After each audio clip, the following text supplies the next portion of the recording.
Thank you. Thank you to NonDoc. Thank you to News 9 for putting this all together. Thank you to the farmers market and everyone here for being a part of this, being an informed voter. It's very much appreciated. And just FYI, if at any point a fly lands on my face or hair, let me know. I won't be offended. Sorry. So I'm from Shawnee, Oklahoma. Grew up in Shawnee, graduated from Shawnee High School. I'm running again because I want to continue the movement. It's taken a change in some of the elective offices, and now we have a coalition of leadership there where we have really begun to make some major impacts. What does a county commissioner do? Like Brian said, county commissioners are first responders, and natural disasters are among the things that we have to grapple with. We should spend our money on law enforcement. The jail trust, which just got in on July 1, separate the jail budget from the law enforcement budget. You talk about transparency. There was a big mingling of the dollars there, and it wasn't easy to see that. We've consequently been able to give law enforcement the biggest budget they've been able to have in many years. We should spend our money on roads and bridges. XXX Road project, which has been famous because the house fell in the river when we had two 500-year floods back to back. Infrastructure, fixing the infrastructure. Federal government with the Army Corps of Engineers has the ultimate control of the river channel, and getting their permission and being able to work with FEMA, I think, has been a huge accomplishment. And just fund the aspects of government that work. We don't have to do all this extra stuff. So if you look at people who have problems with the police or how police are being ran, I absolutely agree. We should have a voice in how we are policed as a community. Well, I'm probably the proudest of the SHINE program, which was the low-rate alternative sentencing program for offenders who created the low-rate offenses. We've done a huge impact there. The offshoot of that with the youth program, of those who are given time of their own accord to do things to improve. But I think the Sheriff's Department is doing great things, and I think if the school wants a resource officer, absolutely. It's not 100% underwritten by the school district. The county has up to a third of it. We have the cost of a vehicle that goes, and other things that go with fringe benefits and things like that. They come back in and moonlight with the jail because you cannot have us signing federal documents with the Department of Justice and saying that every discretional dollar at our disposal was being dedicated to the jail when we knew it wasn't. A sales tax, like what was used to pay for the jail, or a slight increase on property, whatever. It should be up to us. And how much would that jail cost that you're thinking of that you would like to see built? That wouldn't be up to me. That would be up to the trust and what they want. Thank you.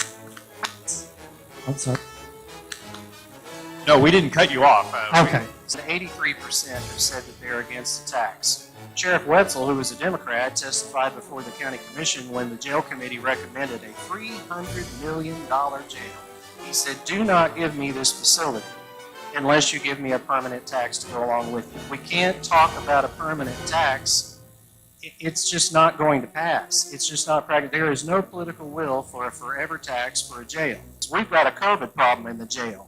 And you want to talk about liabilities, you as county commissioner will have some of those liabilities. Those are pending cases of federal action and court case that can come across you as the property owners in Oklahoma County. It can come across us in individual capacity as county commissioners. We had a duty and a responsibility to respond to this COVID outbreak in the jail, which is why recently I voted to dedicate some of the CARES Act funding to fix some of that. But every time the county loses a lawsuit from someone being chained to a wall and dying, that comes out of your property taxes. There was a lot of frivolous court cases that had historically been handed down to the county commissioners. It was sort of like the equivalent of putting a legal gun to your temple.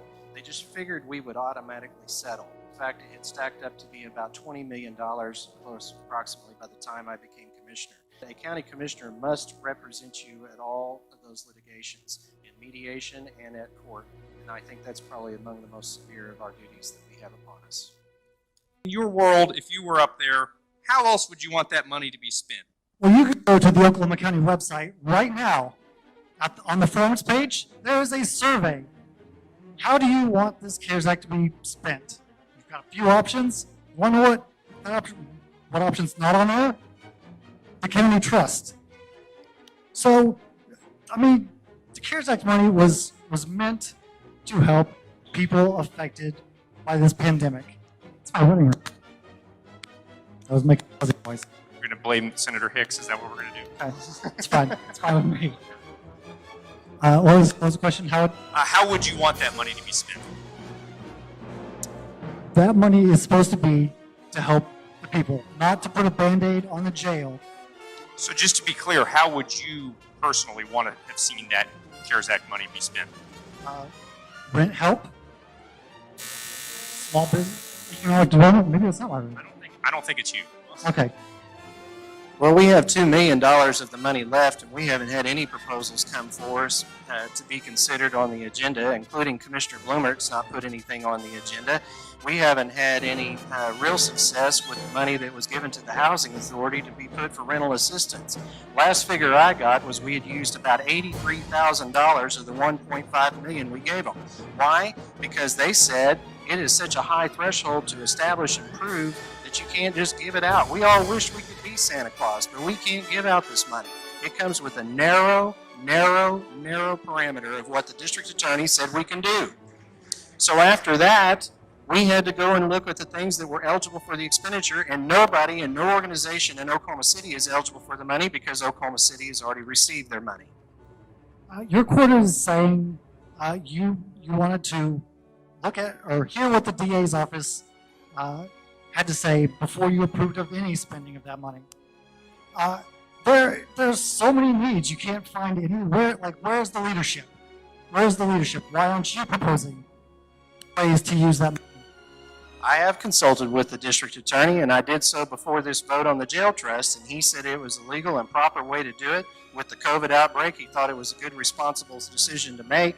In addition to that, I have also checked out with the legality. I've been in constant contact with my appointee to the Housing Authority and said, are we not being able to get more relief? He said the applications aren't coming in. We're doing the ones that we can do outside of Oklahoma City. The greatest area of need was probably most likely Oklahoma City, and Oklahoma City Hall has been who's been dealing with that. Aaron, let's go ahead and have you ask that last question of round 2. Mr. Hicks, for a period of your adulthood, you've been best known for writing humor pieces. Am I on the right question? I'm sorry. Yeah, that's the one. Okay. Humor pieces on local blogs, telling jokes, local stand-up comedy stages. What would you say to a voter who might be skeptical that a noted comedian is serious enough to delve into the details that can be kind of boring in terms of county government? I might ask that same question to David Hooter with his trumpet or Brian Martin with his rock concerts. We all have our hobbies. So I don't understand why you'd be skeptical. Okay, great. Next question I've got for Mr. Mon. You mentioned this earlier, but years ago you began a program called Start Helping Impacted Neighborhoods Everywhere, or SHINE. But that program and your involvement in it became the center of a district attorney's investigation about how certain monies were expended. That investigation ended without charges being filed. But how did it come up? What happened there, and how do you convince voters that everything was on the up and up? The district attorney took on some other insinuations and allegations that were made by, frankly, political people who wanted to take and use the opportunity to harm me. He went ahead and made that a 1.5 year long investigation and ultimately called me and said, not only did I not find anything, you're clear, I endorse you for re-election. Thank you. Mr. You live in one of the northern areas of the district. How would you make sure to know the needs and concerns of folks in southern Oklahoma City? It's a very broad area. No, I mean, you're absolutely right. Like, I live in the northwestern part of the county. County makes it basically a U shape. So it's Bethany, Willow Acres, South OKC, Harrod, Choctaw, New Ulm. But that's not the job. I don't know how to. Not the job to know your constituents' concerns? No, yes, I mean, absolutely, but that's okay. So, sorry, question. This is going terribly. The question was how if somebody lives in the northwest part of the district, how are you going to make sure that you know the needs and situations of people in South Oklahoma City? Well, what about people in Choctaw, Harrod, New Ulm, McConnell Park. Everyone just needs, they need good roads. They need a government that does what it's supposed to do. They're not asking for a whole lot. How do you make sure you know everybody's needs across the county? We work and doing a lot of outreach. We have staff that are divided up for different quadrants and regions of the district. We have local interface contacts. Those local officials know which member of my staff is their particular liaison to work with. I try to get out and do as much of it as I can. My cell phone is available for those who want to call me. We have working on different things where we make different forums, any number of different things that we're invited to. We try to attend. We try to stay very engaged. Number one, when it's prioritized for disasters or different needs or road concerns, we work there. We work with all the mayors and local council members. I'm in contact with a number of them on a weekly basis. Thank you very much. I have well, it's not the final question. I have the next question. In recent years, Oklahoma County has become more evenly split between Republicans and Democrats. To win this election, it's pretty feasible that Mr. Mon, you may need some Democrats to vote for you, and Mr. Hicks, you may need some Republicans to vote for you. Let's start with you first, Mr. Hicks. Address Republicans. Why should Republicans vote for you? First off, I don't think the job of a county commissioner should be partisan at all. I don't think any county official should be one party or the other. I don't want my chief law enforcement officer to be beholden to a political party. I don't want my commissioners to be beholden to a political party. The job shouldn't be political theater. It should be doing what's best for all. Thank you. Mr. Mon, same question. How would you appeal to Democrats to vote for you? Because I never ask their party whenever they call, and I always help everybody who calls as best I can within the law, and we've been working on trying to help all communities regardless of the demographic of the neighborhoods, and including all the geographical areas as best we can. Certainly some laws restrict what we can and can't do, but I think I've made the case of doing a good job, and I think that it's like a renewable contract, and that it would be open for any voter to make that decision, of course, but I feel good about submitting my record to the voters. 30 seconds back to you, Mr. Hicks. I'd like to say thank you for everybody in attendance. Thank you, Commissioner Mon, for attending. News 9 and NonDoc, thank you guys so much. The choice you guys have this November is pretty clear. You can either have the same thing we've had for the last 12 years, think back over that time, have any of the problems that have faced the county been solved? I don't think they have. So the choice is more of the same or fresh new leadership.